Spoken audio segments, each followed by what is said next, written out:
HighBridge, a division of Recorded Books, presents The Nature Book by Tom Comitta. Read by Josh Bloomberg. Preface. This novel contains no words of my own. Through a process of collage and constraint, I have gathered nature descriptions from over 300 novels and arranged them into a single book. What you hold in your hands is a story, but also an archive. In examining language from hundreds of texts, it searches for commonalities and reveals patterns, from the humorous to the banal to the troubling, in how we think and write about nature. It also attempts something atypical of collage. It avoids disjunction in favor of cohesion. In this way, The Nature Book is closer to a YouTube supercut than a Burroughsian collage novel. I call it a literary supercut. The Nature Book challenges what we might see as a more natural reading experience by including only what many readers skim over. As Mark Twain put it, nothing breaks up the author's progress like having to stop every few pages to fuss up the weather. Persistent intrusions of weather are bad for both reader and author. Many would say the same about nature descriptions in general, making The Nature Book likely the worst perpetrator of this offense yet. More interesting to me is the book object itself, an excess of nature language now printed and bound, removed from and yet inextricably linked to the natural world around it. On one hand, this book is just letters and words on a page, black shapes impressed onto tree pulp, a record of how hundreds of writers have rearranged these shapes over 300 years. On the other, it's the story of 300 years of rendition, how authors have distorted, praised, belittled, anthropomorphized, projected onto, and spoken through countless animals, landforms, and weather patterns. As such, there is no nature in this book. It's all illusion and distortion, entirely human. The Nature Book is also a story of our ecological past. The natural world described by Austen and Dickens is different from that of Plath and Baldwin, and still farther from the early works of DeLillo and Atwood. It's even more removed from the time of this writing, when climate change is devastating the planet. In these ways, The Nature Book is time-stamped, a time capsule even, or, as Edward Abbey described his book Desert Solitaire, a tombstone, a bloody rock. Whichever way you look at it, The Nature Book operates inside several contradictions, somewhere between past and present, human and nature, narrative and archive, lyrical excess, and data analysis. It's a puzzle I pieced together from fragments of literary history, and now, sitting in your hands, or on a table or a shelf, an awkward cousin to the books around it, alien to, and yet entirely of them. 1. The Four Seasons. 1. Since the beginning, time was a form of sustenance, pleasant as the spring, comfortable as the summer, fruitful as autumn, dreadful as winter. Weeks, months, seasons passed with dreamlike slowness, and the earth moved in its diurnal course. To a waiting horse, perhaps time passed with tortuous languor. To a tree, this phenomenon was common enough. Much more unusual was the fact that years passed, and by some accident, another tree arrived, and flowers, and birds, and insects. On Earth, time was marked by the sun and moon, by rotations that distinguished day from night. The present was a speck that kept blinking, brightening, and diminishing, something neither alive nor dead. How long did it last? 1 second? Less? It was always in flux. In the time it took to consider it, it slipped away. There were times, though, especially towards the end of a long, cold, dark winter, when time slowed to an operatic present, a pure present. Sun was all shrouded over with mist, and could no longer shine brightly, and the snow began to fall straight and steadily from a sky without wind, in a soft, universal diffusion, a continuous symphony. At such a moment, it seemed that time stopped.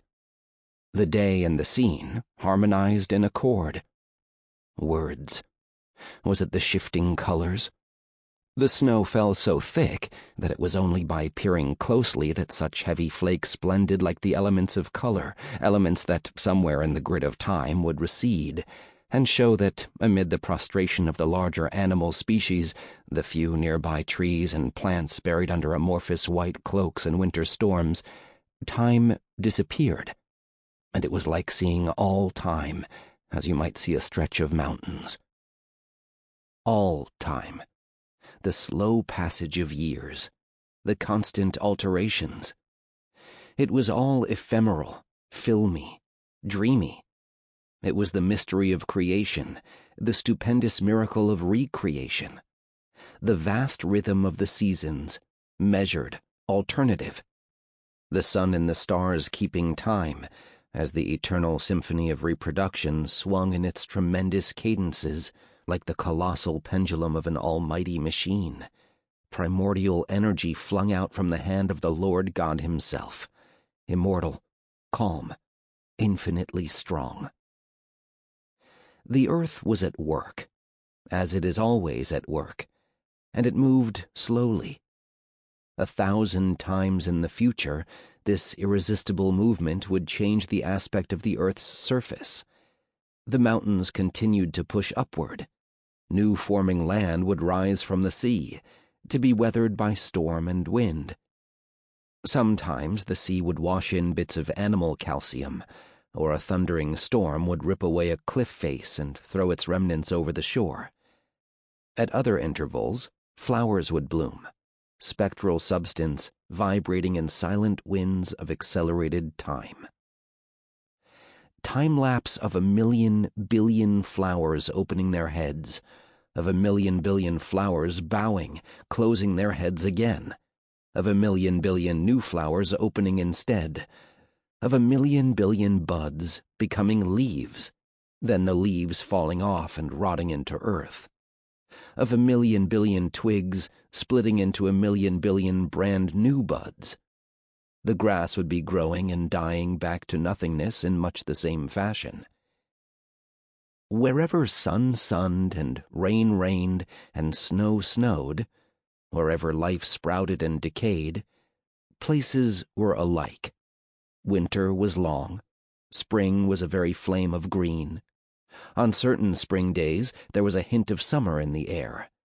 In the shadows it was cool, but the sun was warm, which meant good times coming.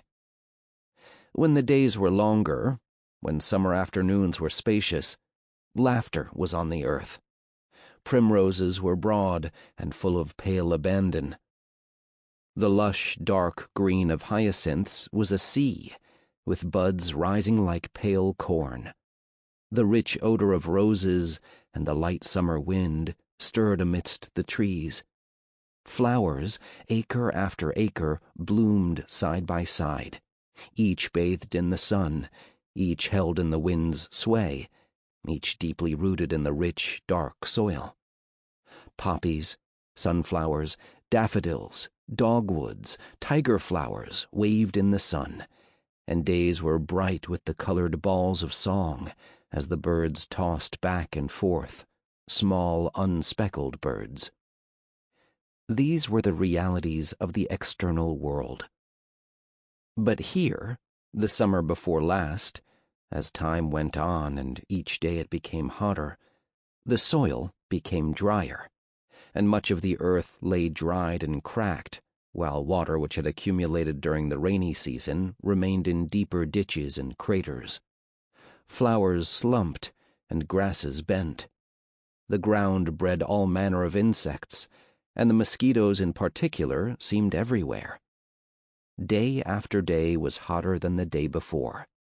Day after day, the west wind blew and began to be regarded in a different light.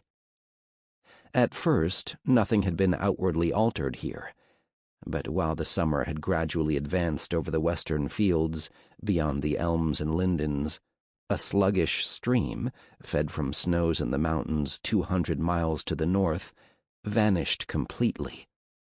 The land dried up, and the countless sky, the haze of heat, rather betokened a continued drought. All day long, every day, the blazing midsummer sun beat down, and there was no escape behind the boughs in the shade of hazel bushes. The sunlight, filtering through innumerable leaves, was still hot. Then, one day, the wind picked up. Some southern wind of passion swept over, bringing with it the tang of verbena, and soon the sky was painted with a small number of flat clouds that looked like sandbars. The wind had freshened, and it grew and grew, till soon the air was crystalline, as it sometimes is when rain is coming. The temperature dropped, and late that afternoon there was more activity overhead, clouds forming and moving. The blue cloud shadows chased themselves across the grass like swallows. Real animals came along, flying a yard or two at a time and lighting. And then the light rain began to blow on the wind, although the sky was not properly covered with cloud. A mist of silver radiance kissed the earth. Nature smiled once more. Thereafter, the summer passed with routine contentment. Routine contentment was, in the mornings, the meadowlarks rose singing into the sky. All day the curlews and killdeers and sandpipers chirped and sang in the creek bottoms.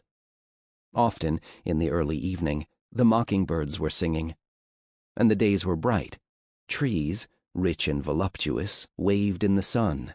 Roses were in bloom. The night was luminous with moonlight. Every hour, every day, was a good one. If it was going to rain, enormous clouds glowed like archangels.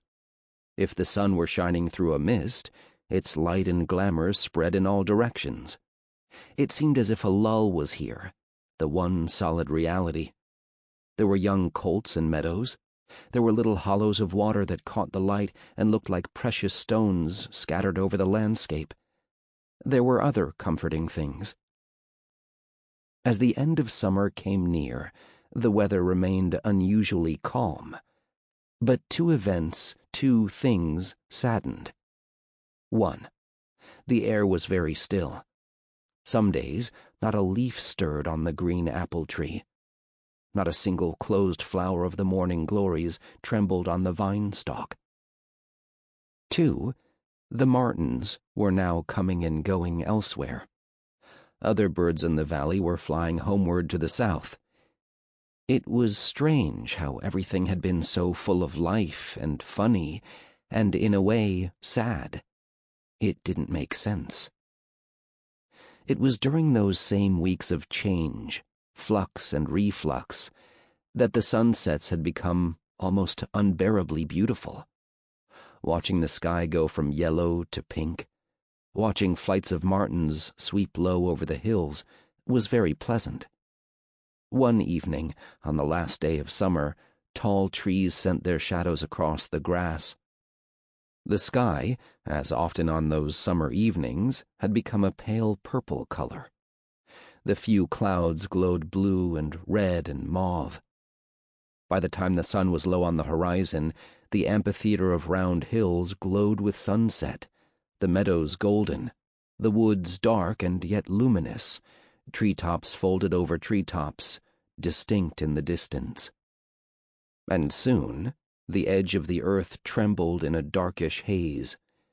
Upon it lay the sun, going down like a ship in a burning sea, turning the western sky to flaming copper and gold. Wisps of cloud hung low, like smoke rising from the trees. Other clouds, under an altered dispensation, were purely ornamental. Another postmodern sunset, rich in romantic imagery. Why try to describe it? It's enough to say that everything seemed to exist in order to gather the light of this event. Not that this was one of the stronger sunsets. There had been more dynamic colors, a deeper sense of narrative sweep, but this day was a good one, and, taking some secondary appearances into consideration, it was likely to be interesting, and a more affecting thing than other days, that was sure. While the sun dipped lower and lower, the trees were silent, drawing together to sleep. An occasional yellow sunbeam would slant through the leaves and cling passionately to the orange clusters of mountain ash berries. Only a few pink orchids stood palely by, looking wistfully out at the ranks of red-purple bugle, whose last flowers, glowing from the top of the bronze column, yearned darkly for the sun. Just before the coming of complete night, the sky overhead throbbed and pulsed with light. The glow sank quickly off the field. The earth and the hedges smoked dusk. The sun had gone down, but the sky was still blue, a very pale blue, with a few high clouds still golden with sunlight. Soon, 4 stars were visible in the place where the sun used to be.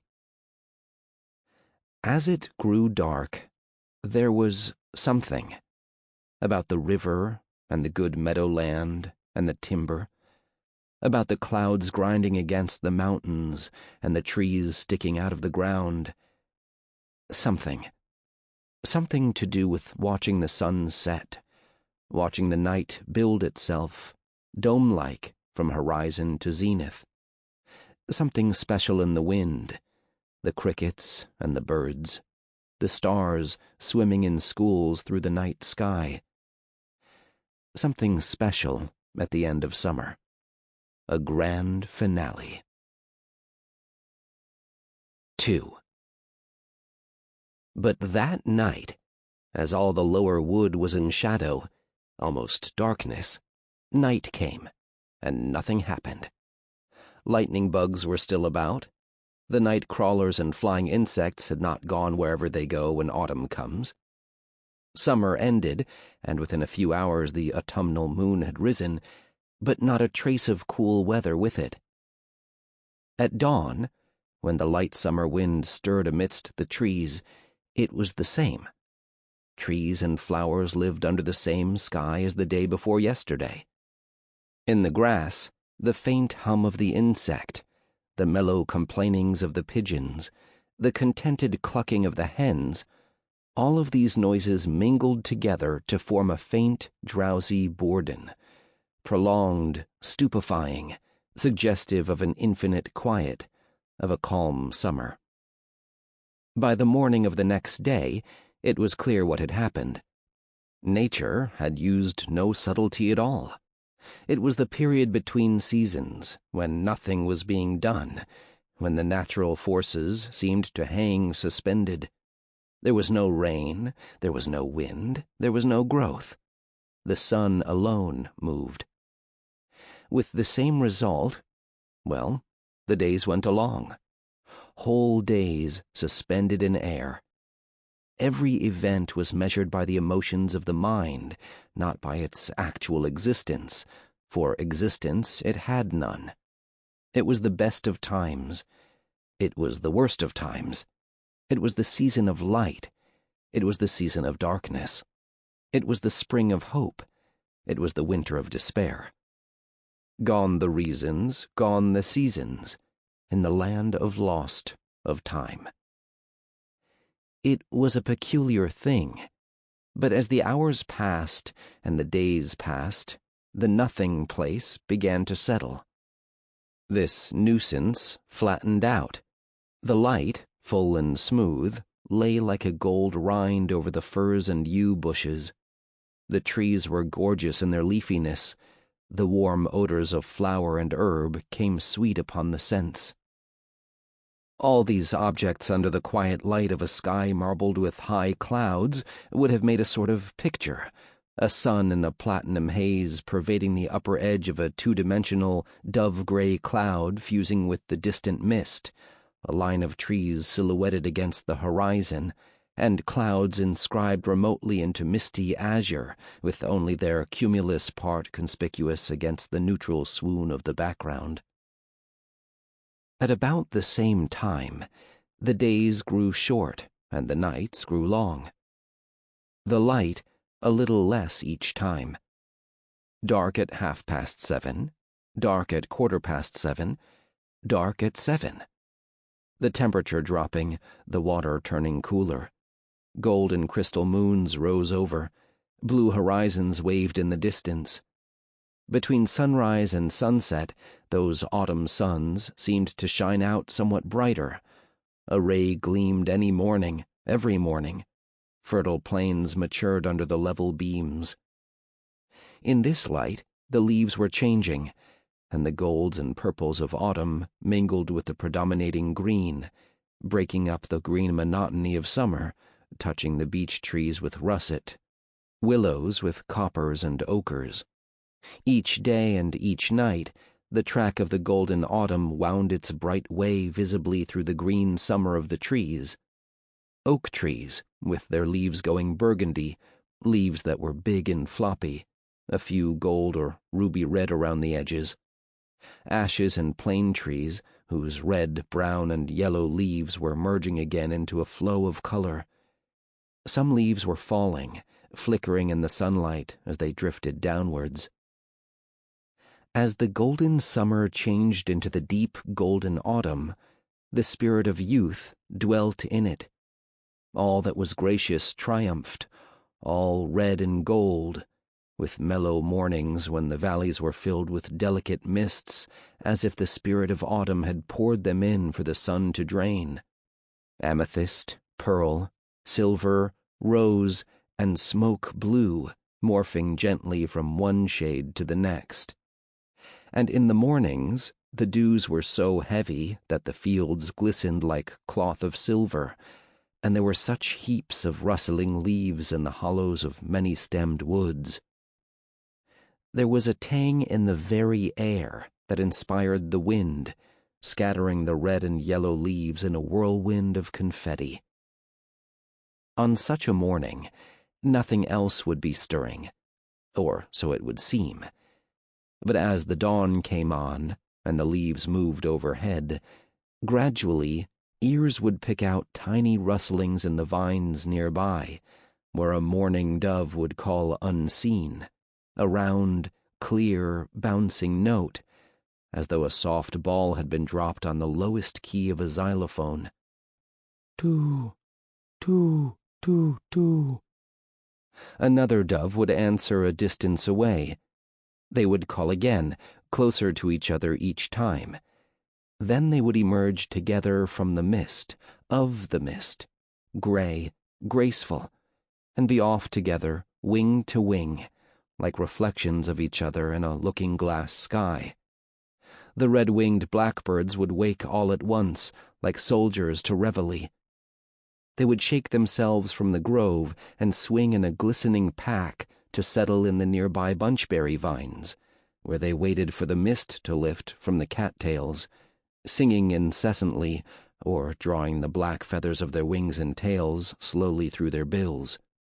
Then the blue grouse would drum away its kin, the flickers and sapsucks would begin knocking the trunks of hemlocks for breakfast, and after all the other birds were up and about their affairs, even after the jay, who would burst each morning from the mist, screeching in a blue rage at these damned early birds who never let a fellow finish his rest, the crows would make their stately entrance. Overhead, very high and very faint, they could hear the calls of birds moving south. On serene afternoons, the procession was constant. Squirrels were chattering, birds were singing, and huge amber-brown monarch butterflies lazily drifted south, their incompletely retracted black legs hanging rather low beneath their polka-dotted bodies. And birds, of course, blackbird and thrush, their song sadly dying with the daylight. From the tops of the firs they would swoop and circle away. As the days shortened, it grew colder. air crisp in the mornings and cold at night. In the afternoons, the sunshine was like life itself, warm and full. Its light cast shadows and reflections from the trees and the clearing to the hill, over babbling brooks, soil, grass, mud, leaves. The light was as bright as ever, but the brightness had changed its sign. Now, the stars were out every night. The moon rose late, and when it did, it had the hardness of rock, but the color of a pumpkin, low on the horizon, brother of the sun.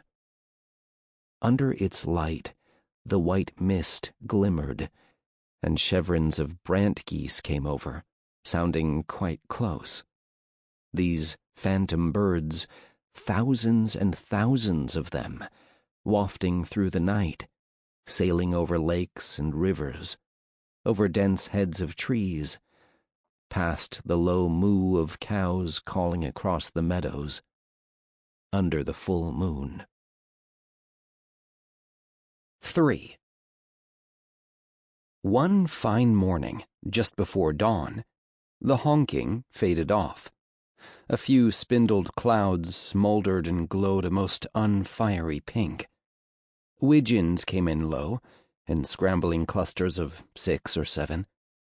Other birds arrived, made a sound, but of all upland birds and all the waterfowl and all their numerous sounds of migrating, nothing even came near to a feeling approaching the soaring, pure, lonely sensation from hearing a honker. Wild geese flying through the air, through the sky of blue ooh. The morning was cold and crisp, and the air smelled clean, and the fields were drenched with dew. The hedges were covered in a network of spiderweb that caught the dew in beads, so that it glistened white as frost. There was a filmy veil of soft, dull mist obscuring, but not hiding, all objects, giving them a lilac hue, for the sun had not yet fully risen. A robin was singing in a tree, and then another. One bird chirped high up. There was a pause. Another chirped lower down. And then the sun flung a long shaft over the mountain, and in that brief instant, everything was newly washed into being, in a flood of new, golden creation. It was so perfect with promise, the golden-lighted, distinct land, that all that world of cloud and valley and ridge quickened with the soul of day, while it colored with the fire of sun. A few minutes passed. Radiant, glorious, the sun rose higher, and the sky grew bright. The power of each day spilled over the hills, visionary, stretching into the moist, translucent vista of trees and meadows. The valley was full of a lustrous haze, through which the meadows shimmered, and the leaves were more gorgeous than ever. One or two kept constantly floating down, amber and golden in the slanting sun rays. As the sun rose, vast mists were rising, soft, silvery mists, clearing off before the sunbeams that bring out all the gorgeous beauty of coloring. The place was a wilderness of autumn gold and purple and violet blue and flaming scarlet. The sunshine deepening the hue of the yellowing trees made one feel that one stood in an embowered temple of gold. Across the fields, it was as if the world had opened its softest, purest flower, its chicory flower, its meadow saffron. It was like a painting too vivid to be real. Every pebble, every blade of grass, every leaf that the wind lifted, every rustle of a pheasant hen, sharply defined. The sun was past its zenith when, at length, the advanced parties of the deer began to show themselves. At the foot of each sloping, gray old tree stood a family. The hind led her fawn from the covert of high fern, and the stately hart paced at the head of the antlered herd. Soon the entire herd appeared at the head of the glen. The stragglers came bounding out into the clearing by 2 or 3 at a time. The deer were reddish-brown, the hair short and shining. Their antlers appeared at a distance, like a leafless grove. While they browsed the meadows, they moved down the valley and reached the bubbling and glistening stream at the bottom of a hollow. The animals drank. They lifted their heads and looked out downstream. Sample complete. Ready to continue?